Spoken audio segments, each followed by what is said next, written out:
I guess we can go ahead and start with this origin story. I think that might be best. The origin story. How did this start? Damn it. We don't even know. It was a mystery from a long time ago. But the one thing I can tell you, I guess, is we met each other. I guess we hooked up through the Vintage HBO Guide site, right? Exactly. Run by Tony, he was a good guy, and he always let me post my reviews because I used to do reviews. I still do reviews. I still do vintage cable box. It's called. Exactly. That's when I first heard of you. And I published them. I published them on different sources. I published them at sometimes I self-published for a little while, and then I got a job at Second Union because they liked my vintage cable box reviews, and I got a job at VHS Rewind, and so I was publishing. And you can still find a lot of my vintage cable box reviews on Second Union, and then I published on my own stuff, Blissville, right? So the idea was I remember HBO, and I remember the movie because we first time we got cable was in 1984 or 83, maybe the end of 83. That was about the time. That was around the time I got it. We got that in our neighborhood around that time as well. Yeah, we got it because we moved to a place that had it because we didn't have cable in Philadelphia in the neighborhood where we lived because we lived in a historical district. So there were they didn't allow cable lines to be installed below Broad Street at the time. They changed that in the 90s, but by then we were out of there. But we lived in Tennessee for like a year, a little over a year, and we got cable. So we got the whole thing, which was like we got HBO Cinemax and the movie channel. It was like for $24 a month or something, maybe $30 a month with all those channels. But we got CNN, I think, and we got Nickelodeon, and we got TBS, we got WGN, and we didn't need an antenna. And that was like the big deal because in Philly, you need an antenna because the reception was terrible regardless. It didn't even matter. You had to have some kind of rabbit ears on top of your TV or an aerial for the roof. But with cable, we had perfect reception. It was really nice. Yeah, well, the cable didn't come really like around 83. Our neighborhood started getting cable. They were laying lines, and I can remember as a kid back in the late 70s, basically it was over antennas, and my next door neighbor had it. And when I was in, I guess I'd say I was about fourth grade is when I discovered the HBO guides because my neighbor had them. And I was also able to go over there sometimes and watch it. And that's how I was able to see HBO. There were ways to watch it when it was scrambled. The lines just went across the TV, and you could hear the audio just fine, but you couldn't see it very well. But if you squinted your eyes just right, you could see it. And then that's when they started selling the scramblers.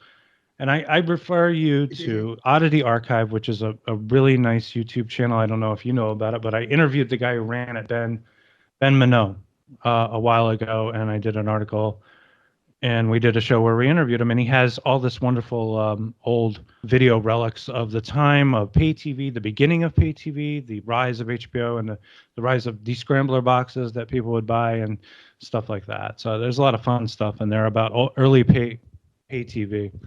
But Right. Also, I mean, like the guides. We have to talk about the guides because the guides are important. You're a collector, and you had them in your collection. The thing is, I got those guides too, and I got the guide for the movie channel too every month. But I was stupid because we threw them out. We threw them out like they were old magazines. A lot of people did. I think back then, I was able to land quite a few of them on eBay years ago. They were really cheap on eBay years ago, I mean I've accumulated close to 100 like just regular HBO guides and the rectangular guides that are the combination of HBO and Cinemax.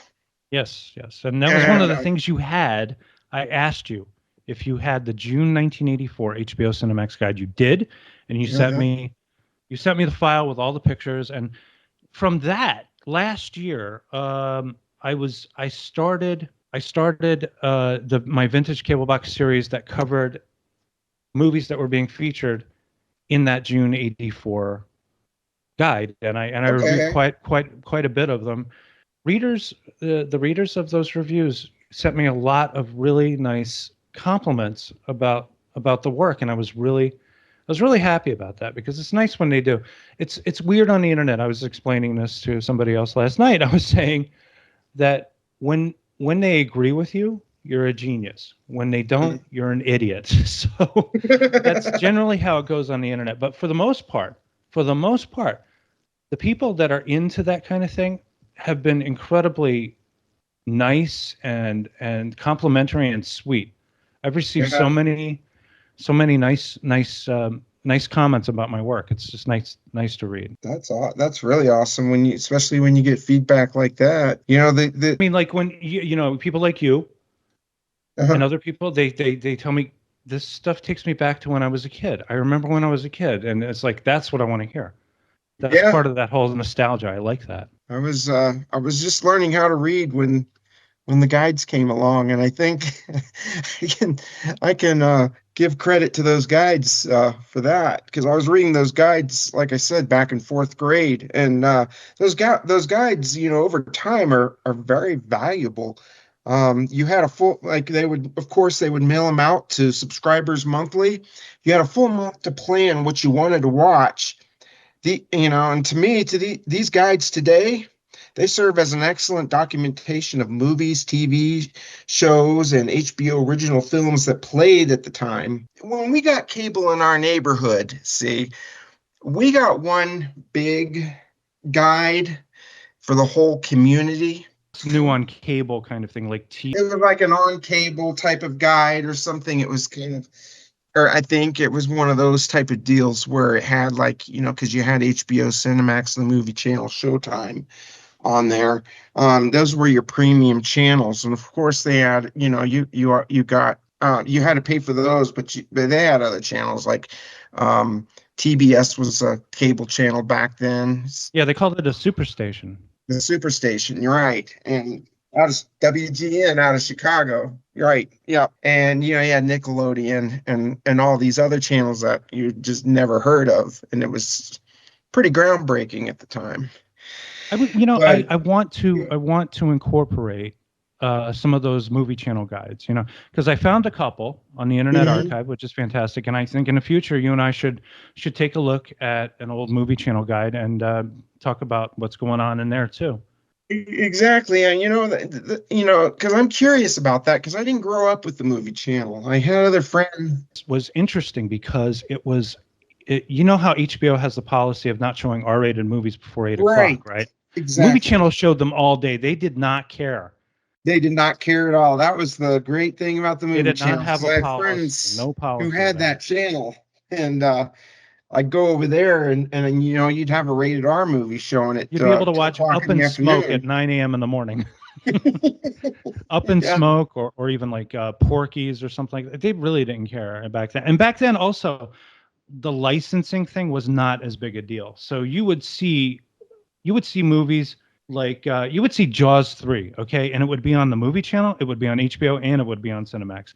And there would be Disney movies, there would be Paramount. This was before the big Paramount deal. Paramount wound up having a deal that they were the first to start exclusively showing the movies on one place, and that was Showtime Movie Channel. But back then there were no licensing issues. And I'm going to say that the end of the 70s and up to probably 1985, 1986, Hmm. that was probably the peak of what you could see on cable, on the premium cable channels.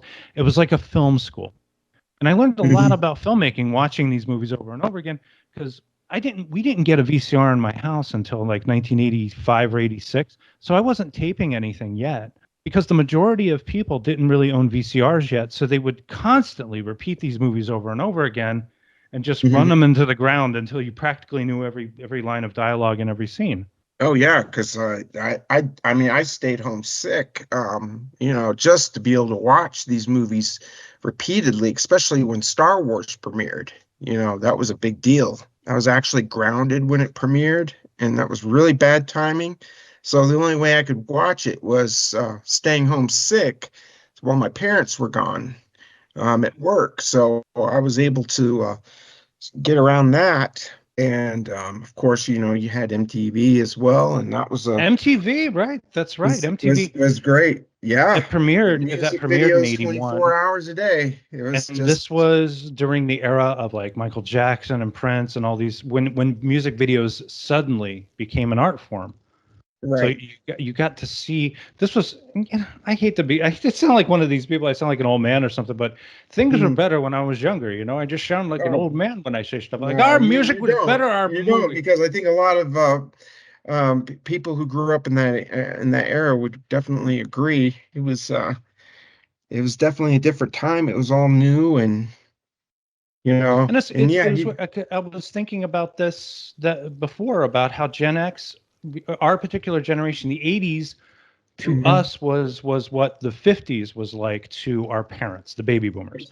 It was a time right. of prosperity and optimism. And then we get into the '90s when we all became disaffected, apathetic types. Whereas in the '60s and '70s, our parents turned into, hippies or peaceniks or whatever else. It's just interesting Yeah, how it happens when you grow up. You become more disaffected or disillusioned. yeah. I think we grew up at a really good time when And ours when was all the this. last coolest generation. And Yeah. like every generation after is just like, I look at millennials, I look at my daughter's forsaken generation, for crying out loud. It's depressing.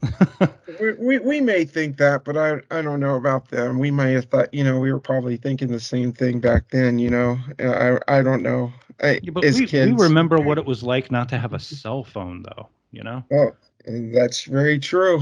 And going to stereo stores and looking at the latest components that were coming out, actually going to stores, renting videos. These are things that are Mhm. no more. Yeah, Also, yeah. did I mean, like, I have to ask because I did it.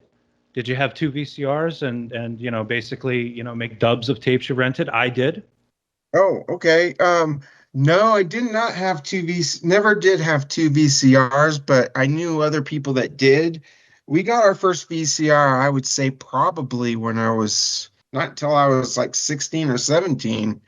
I probably 86, 87. We had VHS. The very first time I ever went to a video store, actually, if I rewind a few years back, was probably around 82, 83. My friend had a Betamax. And we went to a video store called Errol's, which was in Northern Virginia, DC, Maryland area, and they rented videos. It was quite of an experience. I think the very first beta movie that I saw, or first movie I ever saw on tape, was a movie called The Real Bruce Lee. It was very violent, very gory. I'm not a martial arts film buff or anything like that, but that was a pretty memorable experience. First thing I ever saw, because my friends all had VCRs first before I did, because they were very expensive, and Hmm. my mother was a single mom who didn't really make any money. We were pretty much poor at the beginning of the '80s, I want to say. My friend Matthew, I think, had a before Star Wars came out on video. It was somebody he knew managed to get a pirated VHS of it, so we watched it Yeah. on the TV. Oh, And wow. that was before it came out. Now, when we got now also, I had some favorites too, like Tron. I had a friend who rented Tron, and I went over to his house. That's another thing kids used to do. We used to go over to Mhm. our friend's house, maybe spend the night or spend the weekend or something, and watch videos. Right.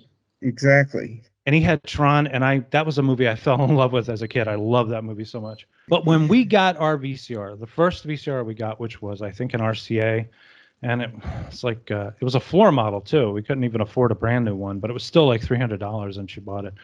But we rented Stripes, Meatballs, Amadeus, Ghostbusters, Starman, things like that. I remember watching Pee Wee's Big Adventure over and over again when I rented that. I would rent the movies, watch them 100 times, take them back, rent them out again, and watch them 100 times again. These were movies I just watched constantly. Exactly. Wow. And it was so, you mean, it was really exciting too. It's a lot more Very exciting similar than to what I can remember as well.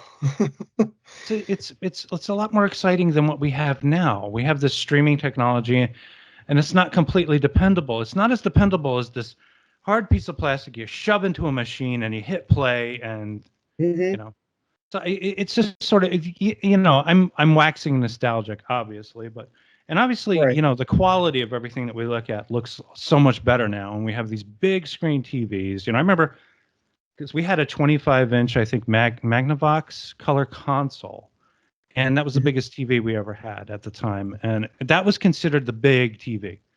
Oh You know, yeah. and I knew somebody who had a big projection TV, but it didn't look that great. I mean, you'd have to be staring directly at it to get any kind of an image, and you had to turn the lights out, you know? Yeah, you can't watch it from the side. You will not see anything. If you're sitting on the side in a crowded room, you might as well forget it. You're not going to see a thing.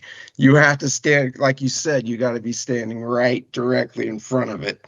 I think that's on one of your pages because you started a new group. You started a group of like retro newspaper ads or something like that, right?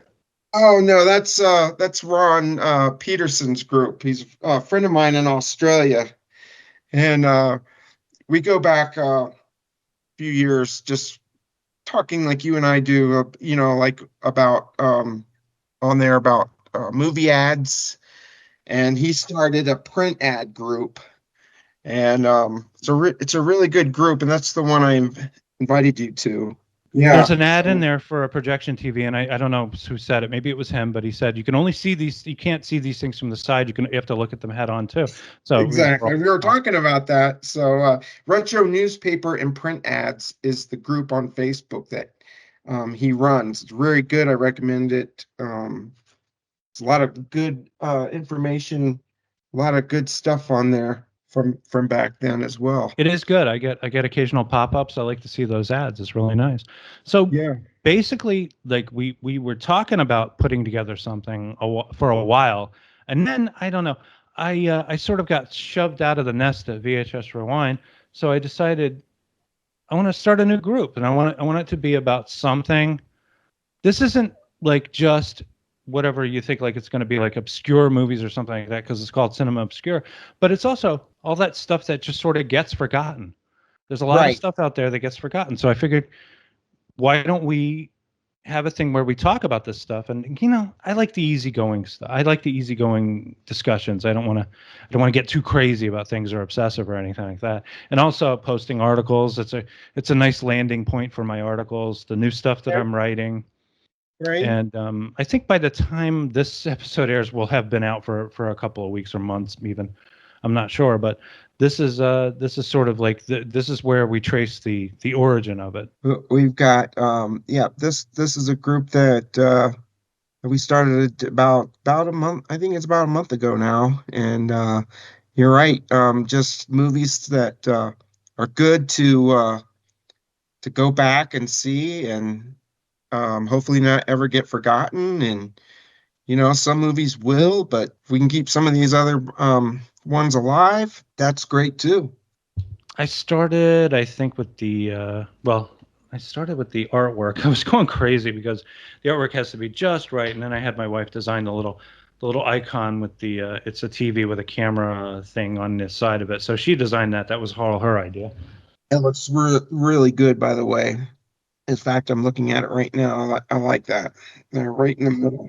It took Yeah. so it's like it's the coordination of the efforts of a couple of people there, and we all just sort of come together and have this idea, and hopefully it'll yield some. There's some fun stuff here. It isn't just like me and Dave here talking. It's also there's going to be other shows. There's a show called that's going to be called Negative Cutters, and it's basically anybody who wants to get together and bitch about movies or even just pay tribute to movies. Like I did a David Lynch special that I'm finishing up. Hopefully, is rendering, and hopefully it's finished rendering.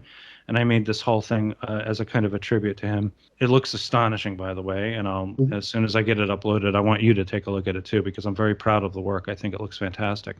Excellent. And then there's, I don't know, I think we did a show honoring Mel Brooks because Blazing Saddles' 51st anniversary is coming up, so we wanted to put that out there too. So it's just That's going to be all kinds of stuff, no matter what.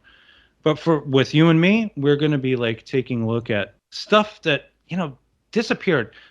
like there was stuff that was really popular that like, okay, the first episode we recorded was about Moment by Moment, which was like a big thing for about 5 seconds, and then everybody forgot about it.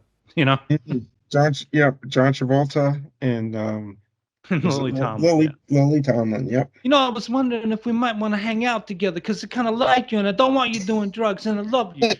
Like that. I'm starting to get better at the Travolta, I gotta say. That sounds pretty I'm good. I'm kind of feeling like I might be in love. Wow, it's like hydromatic. It could be greased lightning. Anyway, I'm really tired. When I'm tired, my impersonations get good. Yeah, Okay. and just to go back a little bit on HBO a little bit, HBO had a lot of good stuff on there. I don't know if you want to include this or not, but there's a lot of stuff that was shown on HBO besides movies. Like for example, Consumer Reports, HBO Video Jukebox, another documentary shown at the time. I think the first one I saw was The Man Who Saw Tomorrow with Orson Welles, and it talks about Nostradamus and his future predictions. That one really blew me It was away. also a Warner clamshell, and as people know, and I've said before, I collect Warner clamshells. That was one of the last, I think, Warner clamshell titles. That and The Curse of Frankenstein, which was a Hammer movie, and Hmm. these, the Warner clamshells. There were these really nice plastic case type things. They opened up, and the tape was in there, and they sold them sell through, so it wasn't like cost prohibitive or anything. You could actually get like a whole catalog of Warner Brothers movies for really cheap back then, comparatively. Because as you know, most videotapes back then were like $100. They were Of they were course. priced to rent, not to buy. Exactly. That's exactly what they were. But my gosh, when video stores closed down by 15 years, I think it's been approximately 15 years ago, when when all the blockbusters were closing down, you could get them as low as between $1 to $5 a piece. And I have a used video store near me called Entertain Mart, and you can buy VHS tapes for 50 cents a piece as I speak right now. Look, if you see any Warner clamshells there, I'd be interested in. Let me know. Take note of that. I don't know how many I have. Looking at, they're on my bookcase in the hallway. I keep them in a nice place of honor, so I'm going to assume, how many is that? 20, let's say 20, 40. I have about maybe about 60 titles. I don't know why I collected them. I just did. There were some things because my mom wanted to own stuff, so she would actually buy it instead of renting it if she loved it that much. So she would just rent things. And we lost a lot of that stuff in the ensuing years. So I went back and I went to eBay and I bought a lot from a lot of people. And I have a lot of friends that I bought from now that are still friends with me. And they, Okay. they just happen. You know what I would love? You know what the holy grail of that is? What's that? The Shining. There were Ah, two different covers of those Warner clamshells. One was wow. the Here's Johnny with Jack Nicholson's face, and the other one is Nicholson in the maze with the axe. There are two different covers of The Shining, and I would love to have both of them if I could. I have Okay. neither at the moment. I will keep my eye out on that for the Warner clamshells. I think what's valuable about the whole thing is this is kind of like a little thing about physical media, but it's great to have it, and it's great to have Hmm. it in your hand, and it never disappears, and it never vanishes because of rights issues or something like that. It's always there. It's for eternity. Yeah, I understand why people collect VHS. I really do. yeah. There are some I've kept all my DVDs. I have two huge binders of DVDs and CDs. I'll actually make that three. Yeah, between all that physical media, I can't let go of it. It's very valuable. I got I got the DVDs from I'd have to go through. I haven't been through some of those books in probably years. Some of them. I have DVDs. I have CDs. I have CD-ROMs. I have video disc. Well, not video disc, but I have a couple of Laserdiscs still left in my collection too. But I also have this. You remember those video CDs? It was like a video, but it was in CD format basically. But you had to play it, I think, on your computer. And some Laserdisc players could play it too. VCD, is that what it was? No, maybe it was Sounds something like so that. familiar. Hmm. It wasn't the greatest quality. It was very pixelated and it looked like crap. and it was kind of a precursor just as DVDs were starting to kick off. Hmm. DVDs wipe out Laserdisc, but then Blu-ray wipes out DVD. But there's still DVDs out there. Oh, of course. Oh yeah, there's still. Well, Target completely got rid of DVDs and Blu-rays altogether. Physical media is gone from Target as of about a month or two ago. They've uh, they've eliminated them. I read an article on it, and I had to go to the store just to see it for myself, and even asked for it, and like, nope, not anymore. No, they're really trying to push you to streaming. They don't want you owning anything anymore. It's really sad. Yeah, it is. But you know what? I like, if I want all the season complete seasons of, the $6 Million Man or something like that I grew up with, by all means, I want a hard copy of it, because when you have a hard copy CD, like, or DVD or Blu-ray, who knows? This streaming thing, who knows what's going to happen with this, If that goes out, you've got a hard copy of something. Let's do an introduction of Cinema Obscura. Cinema Obscura. Rips and rarities, by the way, also. And also I go for unauthorized shit too. Anything that's bootleg that isn't available. There's a good reason to have bootlegs out there. It's when these companies get a little too fat and they start revoking rights, and then you don't see titles anymore. I wrote there was an article that I wrote where I was talking about alternate versions of movies, and I happened to bring up George Lucas and how he took away the original theatrical releases of Star Wars, and they replaced them with his special editions. And a lot of people don't like those special editions. They want to go back to the originals, and George Lucas won't let them.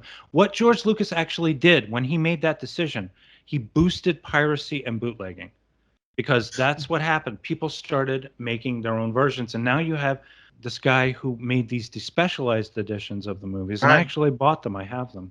Do you really? I've loved to get my hands on those sometime. That would be really cool, because I do have.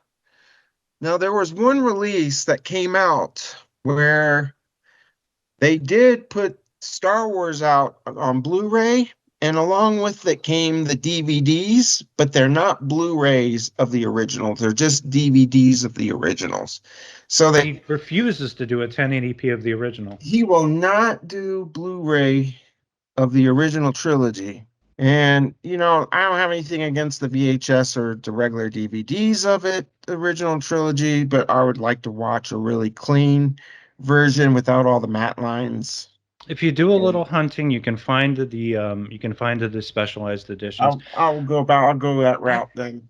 At this point, okay, I have all of the official releases of every Star Wars movie up to Rise of Skywalker, and I have the specialized versions of the original trilogy, and I have additional versions of the original versions of those movies, Mhm. and I have a 16 millimeter, a transfer from a 16 millimeter print of Star Wars, an original version of it. Oh, And then I nice. have I have a whole bunch of other like stuff. I've got tons of Star Wars related material, and I collected it over the years just for that Okay. reason. I also have Laserdisc rips. I think that was the other alternate version I have, is Laserdisc rips of those too. Excellent.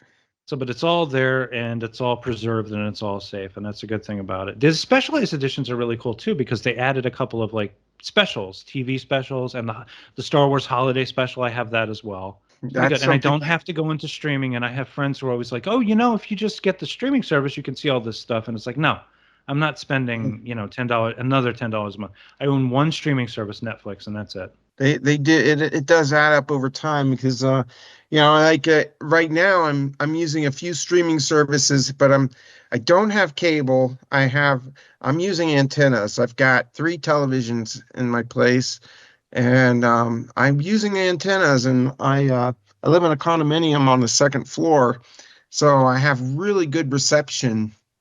I keep my antennas by the window, and I can pick up hundreds of channels. That's good. That's good. Plus, Yeah. you live in Colorado. You have high elevation over there, right? Yeah, that can help. And I'm about 75 miles from Denver, so from here to Denver, The other cities that go in between or the surrounding outer suburbs of Denver, I'm picking up a lot of those stations as well. Denver is or the basically Denver and where I live in Colorado Springs is basically it's growing really fast. All right, so that's pretty much, I guess, the story of where we are today, and 2025, I guess. Well, we're 3 days, as of this recording, we're 3 days from the official opening of the group and everything else, Excellent. and hopefully we'll see a lot of people there. We can get some members over there and all that stuff, you know. Yes, let's get some more people. You can find us on Facebook in the group Cinema Obscura. Can they look us up? We are private, but can they look us up? Yes, they can look us up. Cinema Obscura. It's right, yes, you can find us, but you will have to ask to join. I'm And you guessing. have to ask nicely. And you Of better not be a course. bot. I am so sick of bots. I was able to finally convert my Blissville page to private, and I stopped getting all these bots would show up and they want to sell stuff, and it's like, stop it. I'm tired of Yeah, that. I've had to drop out of groups because of that, and that can get annoying. But we keep a tight lid on this group, and I think we'll be okay. Oh, I forgot one more thing. There's one more thing we should talk about: the artwork. Um, Right. I wanted to mention the artwork. Let me just bring up the page now so I can show you where my damned artwork is. Where is my damned artwork? I want to look at the full image. You can't really see the full image if you go to either Facebook or YouTube, because we have a YouTube page too where this podcast is. The page, the Right. YouTube page is connected to the Facebook page. Remember that for everybody out there, kids. Let me just Okay. bring up my artwork and then I can tell you about it. This art was a lot of work. I just want to put it out there that it was a ton of work. Like I I decided I wanted to have like what do you call it? What do you call it? What do you call it? Montage, like a montage or a mosaic of images from movies, and a lot of them are obscure and everything. I'm Hmm. not even sure which one it is. I've got so many different variations on the banner because I just kept. What I did was I went into my photo editing programs and I just kept adding art until it was just all art and it's just a ton of art. So I think this is the one with Scooby Doo in the corner, right? So if you look at the art, all the way in the corner where you can't even see, I think on the we start on the left hand corner at the top. You have Jennifer Connelly's eye from the movie Phenomenon. Next to that is Scooby Doo. Then you have Roger Moore and the Saint surrounded by girls. And then there's a photo negative of a kid or something. And then we go down, we drop down again, and we have on the left hand side, that's Carolyn Jones, who was also Morticia Adams on the Addams Family. A little bit more of Jennifer Connelly's eye. Then you have Harvey Keitel in Saturn III. Next to that is Rex Reed and Raquel Welch in the movie Myra Breckenridge. That's a movie we should talk about, Dave, by the way. And Hmm. also we have next to that Juliet Mills in Beyond the Door. And then right under it is Juliet Mills as the nanny and Nanny and the Professor, a TV show from the 70s. But on the other side, next to that is, of course, the finger sticking out from the movie Videodrome. And then you have this kid from this movie called Zabriskie Point, which is Antonioni. Under the hand sticking out of the TV is Vincent Price and Dr. Phibes. Next to that, going left, is Vanita Wolf, who was this beautiful teenage heartthrob from the mid to late 60s. Under that is Spike Mulligan, who made a bunch of weird and trippy psychedelic gore movies from the 60s. And then next to that, past that line of sprocket holes, I should say, you Hmm. have Tura Satana and Faster Pussycat Kill Kill with a Hmm. guy. And then next to that is Valda Hansen, who was in Night of the Ghouls. Just above Valda is Mick Jagger. Right behind the Cinema Obscura logo there is Mick Jagger in Performance, one of my favorite movies. Next to that, going left, is Fawn Silver from Orgy of the Dead, a movie Hmm. that was written and produced by Ed Wood. There's some color bars there and a TV. Under the color bars is Rondo Hatton. He was a man with severe facial deformities who played a monster in a lot of movies in the 40s. Hmm. Next to that is a television advertisement. Next to that, the eyes that are glaring is from Blood Feast, which was a gore movie by Herschel Gordon Lewis back in the 60s. And under that is Barbara Boucher in the movie Amok, a great Italian horror film from 1972. And of course, there's a China girl going from right to left to the corner at the bottom there. A China girl is a model that they use to test the color on film. Now, going right next to that, next to Barbara and Blood Feast, is Patrick McGowan from The Prisoner, a favorite TV show of mine.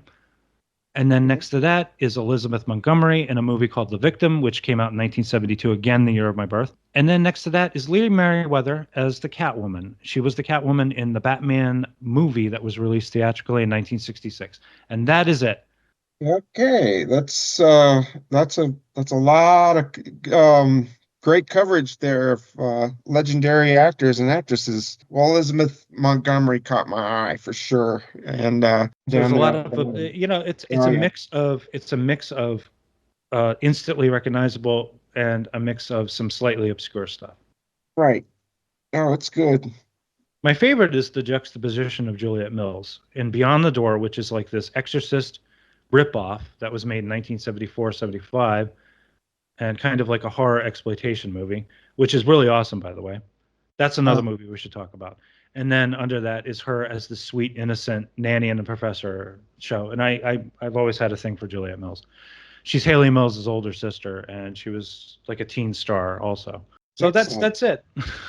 Great.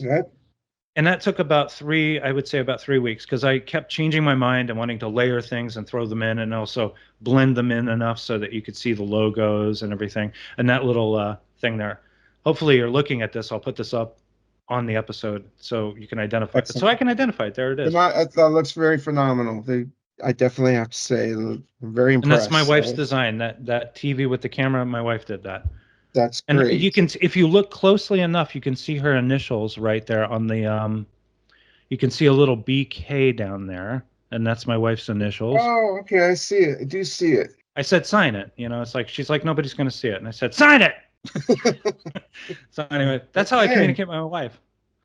Yeah, well, it blends in very, very well. It looks very good. So everybody try to watch our stuff, and I hope we're going to be very entertaining, and we'll swear a lot, though. There'll be a lot of graphic violence, sex, and nudity. Okay. All right. Sounds good. I promise. Okay. All right. All right. They've put together a lovely move here. Tevez runs the ball in. It's Messi. It's still Messi. It's brilliant. Chips one delicately across. They're in for goal number 4. Short.